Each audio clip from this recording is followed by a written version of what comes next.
पूरा इंडस्ट्री में हम केहू के खराब ना कही ना। 2 गो दुष्ट बाड़ा सा इंडस्ट्री में, उन्हीं के महादुष्ट कहे जोग बा।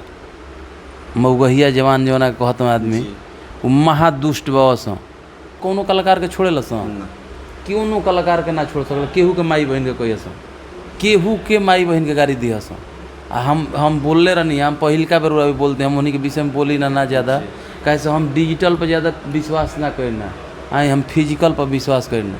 और चैनल के माध्यम से हम ये बतावल चाहते हैं कि तोनी ऐसा छुतिहर आदमी कि खाली छुतिहरपन कह के, अगर भोजपुरी में जितना विवाद चलता वो विवाद के सारा जड़ है दुष्टन भी बा। कौनो कलाकार कैसा नहीं का सीरियस बोलते रहा कि कोनो हम राजनीति नहीं बोल। ये दुष्ट आत्मा इतना दुष्ट बवस कि अपन यूट्यूब चलावे खातिर, अपन फेसबुक चलावे खातिर महादुष्ट इंसान कहीं के पूरा कलाकार के गाली दिलस। एगो कलाकार बने में नु ऊपरा के पसीनमा भीतरिया घुसी जाई। कलाकार बन के देखावा ना, पट देना खेसारी लाल के गरिया देनी, पट देना 500 के गरिया देनी, हलुआ पूरी मिल गुल बा फ्री के 1.5 GB या 2 GB नेट। तो कलाकार के मान सम्मान पर ठेस पहुँचावेला हरदम संतोष रेणु भाई गाली गलौज उन्हें करना हरदम पीठ पीछे भैया ईमानदारी से कहते हैं पीठ पीछे कहे का हम काम करना कि ना कुल नहीं करेंगे। तो में गायकी बा गाई दूसरका जन्म के बाद में पहला प्रोजेक्ट ऐसा देनी और राउर उरुआ ई सोच के ना देनी कि अश्लील देता नहीं, एगो समाज सुधारक गीत के तहत रुआ देनी। लेकिन का लगता कि ओसे रुआ के अश्लील भी लोग कहत रहे या कुछ लोग बढ़िया भी कहत रहे, तो रुआ का सोच के देनी का मैटर रख ले रही? देखिए जीवन हमार सोच रहे बहुत जे मतलब कि गाना पूरा सुनी ओकरा खराब ना लगी। ई खराब खाली पूरा इंडस्ट्री में हम केहू के खराब ना कही ना। 2 गो दुष्ट बाड़ा सा इंडस्ट्री में, उन्हीं के महादुष्ट कहे जोग बा।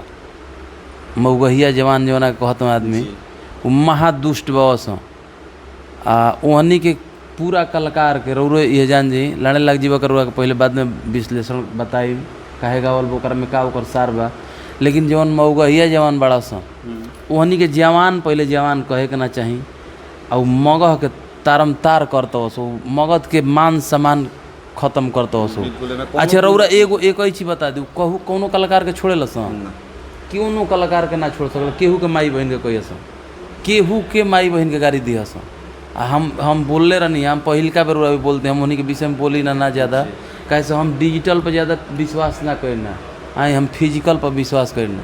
तो बोल रहा हूँ रहा से बेचारा कि पहले खा के दे हुई बनावस, आए तब मतलब कि खा के पहले दे हुई बीमारी से कैसे कैसे मतलब बहुत बोल ले बस खा के पहले दे बना ले बीमारी से कैसे कैसे लोग दुआ कर दिहल तो बच गई। तो रउरा चैनल के माध्यम से एक मिनट रउरा चैनल के माध्यम से हम ये बतावल चाहते हैं कि तोनी ऐसा छुतिहर आदमी कि खाली छुतिहरपन कह के, अगर भोजपुरी में जितना विवाद चलता वो विवाद के सारा जड़ है दुष्टन भी बा। कौनो कलाकार कैसा नहीं का सीरियस बोलते रहा कि कोनो हम राजनीति नहीं बोल। ये दुष्ट आत्मा इतना दुष्ट बवस कि अपन यूट्यूब चलावे खातिर, अपन फेसबुक चलावे खातिर महादुष्ट इंसान कहीं के पूरा कलाकार के गाली दिलस। एगो कलाकार बने में नु ऊपरा के पसीनमा भीतरिया घुसी जाई। कलाकार बन के देखावा ना, पट देना खेसारी लाल के गरिया देनी, पट देना 500 के गरिया देनी, हलुआ पूरी मिल गुल बा फ्री के 1.5 GB या 2 GB नेट। तो कलाकार बने में पीठा सड़क जीतार तरी छोकड़ी का खेचड़ा कहीं के सबसे चुती आदमी बड़ा से, यानी कि रूम में रहे के बा ना बाहरी निकले के बा ना कुछ। सबसे महाचुतिया ये आदमी बड़ा से, हनी के नाम सुनी ना हनी के बात कोनो बात आवेला हमार एकदम माथा सनक जाला। काहे से कि कलाकार के मान सम्मान पर ठेस पहुँचावेला हरदम संतोष रेणु भाई गाली गलौज उन्हें करना हरदम पीठ पीछे भैया ईमानदारी से कहते हैं पीठ पीछे कहे का हम काम करना कि ना कुल नहीं करेंगे। तो में गायकी बा गाई।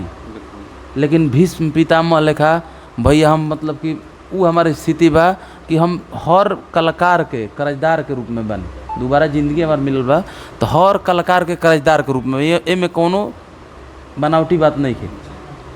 तो हमनी के चाहिए ना कि केहू के अभद्र का बोले के बाद सब मिला जुला के तरहथी पे लेके सब्जी ले लेबा। लेकिन ये दुष्ट आत्मा जौन बा ये कलाकार के भावना ना समझिए। कलाकार देखम केहू कलाकार केहू के हेल्पो करता ओहू में राजनीति खोजल सही बात कहता कि ई कहता हो कि टिकटॉक पर नाचत ऐसा पहले छोट घर के ई थी मतलब कि झोपड़ी के नाचत रही ऐसा ऐसा शब्द बोल रहा है। अब बढ़ बढ़ के घर के लड़की बेस्यागिरी चालू, बेस्या बोल दे रहा है किसी के बेटी बहन को। जो टिकटॉक बना दी वो बेस्या हो गई। आए तारा ही तई न तई खोजा टिकटॉक ना बनाओ थे तो उन लोग के केहू के हम बेटी बहन का नहीं कहल चाहत। कैसे तुम्हारे जैसा चुतिया आदमी नहीं है कि तुम्हारी भी माँ है हमारी भी माँ लगेगी और तुम्हारी बहन बहन लगेगी। लेकिन चुतिया तुम इतना समझो, दुष्ट आत्मा, दुष्ट आदमी अपना यूट्यूब और फेसबुक पर 2 पैसा कमाने के लिए किसी भी कलाकार को टारगेट करते हो, माँ बहन को गाली देते हो। ऐसा अभद्र अभद्र बात बोलता है कि तोरो बहन कौन गाना गा दिया तो तोरो बहनिया तो ही पहनत होई। बहुत विश्लेषण कर जानता वो तारा जजमेंट के तरह शौक लागल बा। उतने जजमेंट के शौक रहे जो फेसबुक पर यूट्यूब पर आके जजमेंट करता वो कहे ना बनी गुलब वकीले बनता पहले फिर बाद में पढ़ाई लिखाई मजबूत है टेलम टेली कह के जज बन जीत वही जे अदालत में सुनई तो ये हनी के पहले रौरा से कुल आदमी मिल के हम तो ना नहीं बोलल चाहत लेकिन रौरा से भैया आपको 1 मिनट रोकना चाहेंगे। कहे कि देखिए 1 साल पहले हम भैया मगहिया जवान के खिलाफ इतना बार वीडियो अपलोड की नहीं चढ़ैनी, हम एगो मुहिम टाइप के चलावत रही लेकिन कोई सपोर्ट में ना आइल। बहुत सारा कलाकार के वो लोग शुरुए से स्टार्टिंग से ही गरिया बतावत रहा लोग। कलाकारों में रौरा भैया कलाकारों में मौगा है बड़ा सा। कलाकारों में हम तो मारता आदमी में कलाकारों में मौगा है बस। उनका का पवन सिंह के गाड़ी दिलस तो खेसारी भाई के टीम के बढ़िया लगता आ खेसारी भाई के गाली दिलस तो पवन सिंह के टीम के बढ़िया लगता। तो खुदौल खेलो आ खुदौल खेलो तो एक ऐसा चुती आदमी उसको भोजपुरी से का लेना देना है? हमको ही बताइए भोजपुरी से का लेना देना है? वो मगह का आदमी है, वो मगह का आदमी जाके मगही का विश्लेषण करे अपना, बताए कौन अच्छा करा कौन बुरा करा है। तो भोजपुरी में तार दादी हेराइल भाई हैं बेलूरा कहीं के। ये लोग चाह रहा है कि भोजपुरी का मान सम्मान खत्म हो। भोजपुरी बहुत ऊपर जा रहा है। भोजपुरी कहाँ पहुँच चुकल बा एहनी के उहे टीस बा। अरे चुतिया कहीं के तो तोरा जीवन भाषा गवा भोजपुरी में तोरा कौन खोदौल कोइला काम बा? तो आतना भोजपुरी के अपशब्द बोलते हो तोरा घर भोजपुरी सुन ले ना जात हो जितना बोलते हो तो तोरा भोजपुरी से का मतलब है? तो अंग्रेजी सुन, हिंदी सुन। अंग्रेजी ठीक लगेला नू चोली के पीछे का है वो तो घरे बजेबे। चोली के पीछे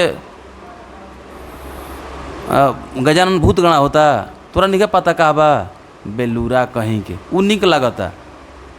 सुबह से लेकर शाम तक आ शाम से लेकर सुबह तक प्यार करें। कौन प्यार घर रोज दौड़ी वो निक लगल घरवा। आ भोजपुरी में कौनो चीज़ भइल तो कनी का अंगुरी करे के बा। ये हनी के रोज 2 गो लोग बताओ तो एहनी के रोज 1 गो 2 गो एहनी के न्यूज चाही कनियों से खोज लिया सब।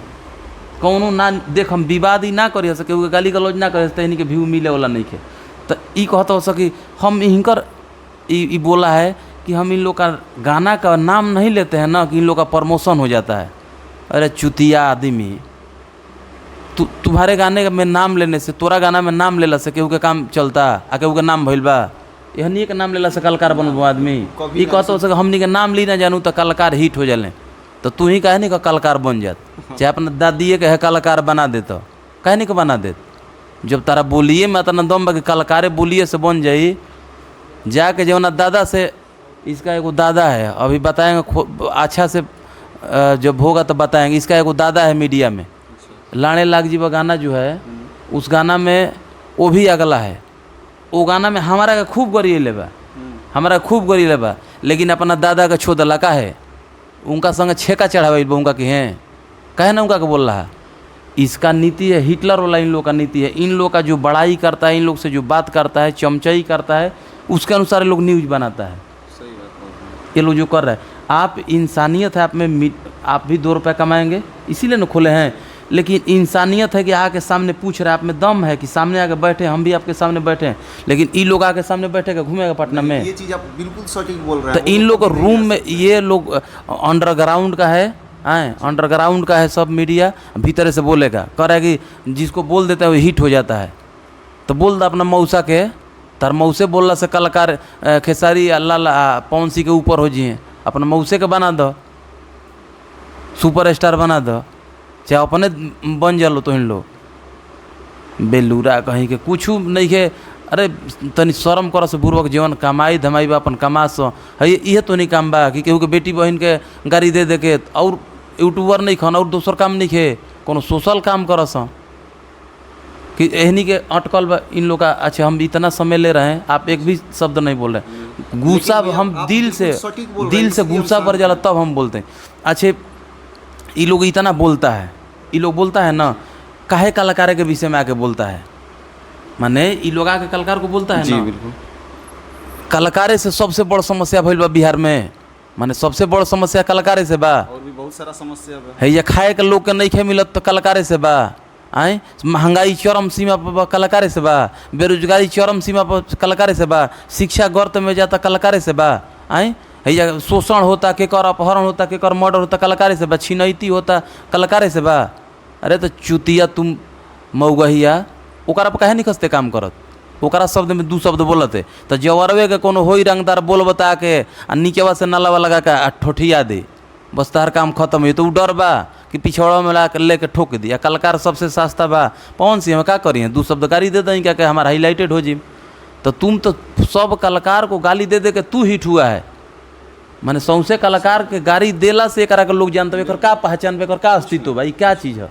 गाली दे के माने ये दोनों बाबा समूहिया एहनी के का अस्तित्व बा, एहनी के लोग तब न जानले कि जब अच्छा सुपर स्टार कलाकार के सरस्वती पुत्र के गाड़ी देता सब खेसारी लाल के, पवन सिंह केहू के छोड़बे ना करिए सब बनावे में। पवन सिंह खेसारी पिछवाड़ा तार डिफेंस वाला डाउन हो जाए, एहनी के रोके के नहीं खे, एहनी के चुपचाप रहे के बा, एहनी के चुपचाप रहे के बा, एहनी के भावता पर खाली सेटिंग करी कि कही आई भेटाता वस आ तब एहनी के व्यवस्था करी, एहनी के डिजिटल से व्यवस्था मत, एहनी के फिजिकल व्यवस्था करी तब ही सुधरी हस। मान के चलिए कानूनी ई कानूनी सुनी एगो भैया ई कानूनी नहीं खे नु।